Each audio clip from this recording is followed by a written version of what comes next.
نبی صلی اللہ علیہ وسلم جب مدینہ میں آئے، پیچھے ہم پڑھ کے آئے نا، تو اس کی ویلیو کم ہو گئی، تو اس کے دل میں نفاق آ گیا. ظاہری طور پر تو لبادہ اور اسلام کا، لیکن باطنی طور پر منافق تھا. جنگ کے موقع پر جب اپنا آپ پیش کرنے کی باری آئی تو نہ ہو سکا اور ان کا اصل روپ سامنے آ گیا. بالکل ایسے ہی کہ اس کو بھی تھا کہ میری بڑی عزت ہے، بڑی واہ واہ ہے، میری عبادت کے بڑے تذکرے ہیں. تو جب اللہ نے اس کو جھکنے کا حکم دیا تو اس نے کیا کیا؟ کبر کیا، انکار کر دیا. تو جو یہ آپ کو عزت ملتی ہے نا، عزت حاصل کرنا بڑا آسان کام ہے، عزت کو سنبھالنا بڑا مشکل ہے. جھکنے سے عزت کم نہیں ہوتی. آپ نے بس یہ دیکھنا ہوتا ہے حکم کس کا ہے. اس نے یہ نہ دیکھا کہ حکم کس کا ہے، اس نے یہ دیکھا میں جھک کس کے سامنے رہا ہوں. انسان کے سامنے جو مجھ سے کمتر ہے. تو جب بھی آپ کو حکم آئے، ٹھیک ہے، جب بھی آپ کو کوئی حکم دیا جائے، اللہ تعالیٰ کا حکم ہو، تو آپ نے بس یہ دیکھنا ہے حکم دے کون رہا ہے. اللہ کے حکم کے آگے جھک جانا ہے، چاہے اپنے سے کمتر کے آگے ہی کیوں نہ جھک رہا ہوں. جیسے عورت کو حکم دیا جاتا ہے کہ اپنے خامند کے حقوق کو پورا کریں، اس کا خیال رکھیں، یعنی عورت کو خامند کے سامنے عاجز رہنے کا حکم دیا جاتا ہے. اب اگر عورتیں یہ کہ ہمیں برابری کے حقوق چاہیے یا ہم نہیں جھکنا چاہتے، یہ کیوں ہے، اعتراضات کریں، تو پھر وہ شیطان والا رویہ اختیار ہو رہا ہے. کیونکہ لیکن دو رویے ہمارے سامنے آتے ہیں، ایک فرشتوں کا رویہ اور ایک شیطان کا رویہ. فرشتوں کا رویہ کچھ نہیں کہا، فوراً سے فسجدوا، کوئی اعتراض نہیں کیا کہ سامنے کون ہے، ابھی ابھی تو اللہ نے اس کو بنایا، ابھی ابھی تو اس کی تخلیق کی، اور ابھی اس کو تھوڑا سا نالج آ گیا تو اللہ نے اس کو سجدہ کرنے کا حکم دے دیا، فوراً سے بات مان لی. ٹھیک ہے. اور پھر شیطانی رویہ، تکبر والا، انکار والا، اور جس کے دل میں بھی ایک رائی کے دانے ذرہ برابر بھی کبر ہوگا. عبداللہ بن مسعود رضی اللہ عنہ بیان کرتے ہیں کہ رسول اللہ صلی اللہ علیہ وسلم نے فرمایا وہ شخص جنت میں نہیں جائے گا جس کے دل میں ذرہ برابر بھی کبر ہوگا، کہ میں، جس کے اندر میں ہوگی وہ جنت میں داخل نہیں ہو سکتا. تو اپنی میں ختم کرنی ہے. ٹھیک ہے. اللہ کے حکم کے سامنے، انسانوں کے سامنے میں ختم کر دیں. میں نہیں ہونی چاہیے، میں اچھا ہوں، میں زیادہ بہتر ہوں، مجھے زیادہ علم ہے، مجھے زیادہ نالج ہے. ہر چیز میں نا، جب بھی کبھی آپ کی زندگی میں کوئی مسئلے مسائل پیش آتے ہیں، فوراً سے سوچا کریں میری غلطی کیا ہے، مجھے کہیں جھکنا تو نہیں پڑنا. میں جھک جاؤں گا اگر اللہ کا حکم ہے، اگر میں غلط ہوں تو مجھے عاجز بھی ہونا پڑے تو میں اس سے گریز نہیں کروں گی. جب ایسی سوچ ہوتی ہے نا، جب انسان ایسی سوچ بنا لیتا ہے، کچھ لوگوں کے اندر ایٹیٹیوڈ بہت زیادہ ہوتا ہے، نیگیٹو ایٹیٹیوڈ ہوتا ہے، ہر ایک کے سامنے اکڑنے لگتے ہیں. ایسے لوگ دنیا میں بھی سرخرو نہیں ہوتے اور آخرت میں بھی پھر ان کا مقام عاجز لوگوں جیسا نہیں ہوتا. ٹھیک ہے. اس لیے اپنے آپ کو چیک اینڈ بیلنس بھی ساتھ کرتے جانا ہے نا، کہ ہم کہاں پہ کھڑے ہیں. ہم نے اللہ کے حکم کے سامنے کبھی بھی یہ نہیں سوچنا میری خواہش کیا ہے، یہ دیکھنا ہے، یہ بھی نہیں سوچنا کہ لوگ کیا کہیں گے، میں نے اچانک سے دین پہ عمل کرنا شروع کر دیا. بالکل بھی نہیں. اللہ تعالیٰ نے اگر آدم علیہ السلام کو فضیلت دی تھی نا، ان کو سجدہ کروایا اور ان کو علم کی بنا پر ان کا انٹروڈکشن اتنا اچھا کروایا، تو آگے دیکھیے آدم علیہ السلام کا امتحان کتنا سخت ہونے جا رہا ہے. عزت دی تھی اللہ نے آدم علیہ السلام کو. شیطان کی آزمائش ہوئی، ابلیس کی آزمائش ہوئی تو وہ ناکام ہوا اور وہ پھر شیطان بن گیا، پھٹکار اس پر پڑ گئی، وہ مردود ہو گیا. آدم علیہ السلام کی بھی آزمائش ہوئی تھی. آدم اور شیطان کے اندر فرق کیا ہے، اب وہ غور کرنا ہے. شیطان غلطی نہیں مانی اس نے اپنی. آگے سے آپ کو قرآن میں 7 جگہ پر آدم علیہ السلام اور شیطان کا یہ واقعہ نظر آئے گا، اور ہر جگہ پر نئی نئی چیزیں آپ کو ملیں گی سیکھنے کو. سب کچھ اسی جگہ پہ وضاحت سب نہیں ملتا ہمیں، باقی جگہوں پہ بھی ہم انشاءاللہ پڑھیں گے. سورۃ اعراف میں بھی ہے، سورۃ القحف میں بھی ہے. 7 ٹائمز اللہ نے اس کو تفصیلاً بتایا ہے.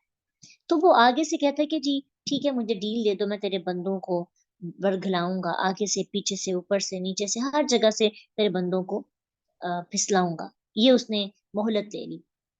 لیکن